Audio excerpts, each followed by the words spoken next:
최근 유사석유 제품들이 문제가 되고 있는데요. 기름을 저장하는 탱크마저 가짜로 드러났습니다.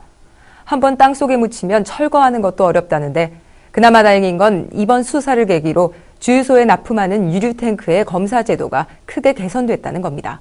원은주 기자가 취재했습니다. 경기도의 한 주유소. 기름 저장 탱크를 열어봤습니다. 뚜껑을 열어보니 탱크 윗부분에 명판 하나가 보입니다.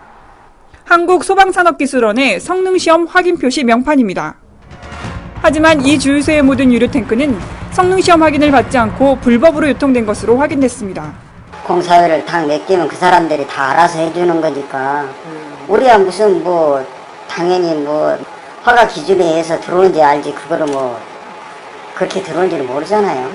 이처럼 불법 유류 탱크가 전국적으로 9개 주유소에 납품된 것으로 검찰 조사 결과 드러났습니다.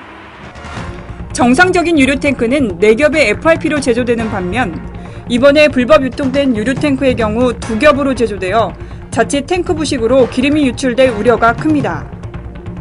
탱크가 납품된 주유소를 상대로 조사해보니 36개의 유류 탱크가 불법으로 유통됐습니다. 모두 가짜 도장이 찍힌 성능시험 확인 표시 명판이 부착돼 있었습니다. 검사 기간이 버젓이 있는데도 어떻게 이런 일이 가능했을까?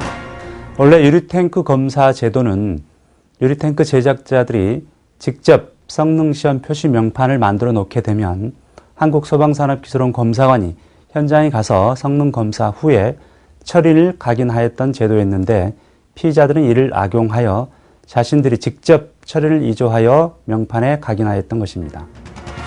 유류탱크 검사 제도의 허점을 교묘히 이용한 것입니다. 하지만 검사 필증이 없으면 불법으로 유통된 사실이 금방 탄로나기 마련입니다. 이 업체는 정상교부된 검사 필증을 분실했다며 해당 기관으로부터 재발급받는 수법을 이용해 주유소 사장들의 눈을 속인 것으로 드러났습니다. 해당 업체 박모 씨 등은 지난 1년 반 동안 성능이 못 미치는 불법 유류탱크 4억 원어치를 팔아 부당이득을 챙겼습니다. 검찰은 박 씨에게 공문서 위조 등의 혐의로 구속 기소하는 한편 재발 방지를 위해 제도를 개선하도록 했습니다. 본 사건을 계기로 한국소방산업기술원에서 명판을 직접 관리하게 되었고 검사 필증 재발급 시 관할 소방서를 교육토록 하였고 검사 필증에 홀로그램을 부착하는 등 크게 제도가 개선되었습니다. 부실 시공으로 인한 피해는 뒷전인 채 부당이익의 눈먼 일당을 적발한 이번 수사는 관련 제도를 개선해 재발을 방지할 수 있었다는데 무엇보다 값진 성과가 있습니다. SPBS 원은주입니다.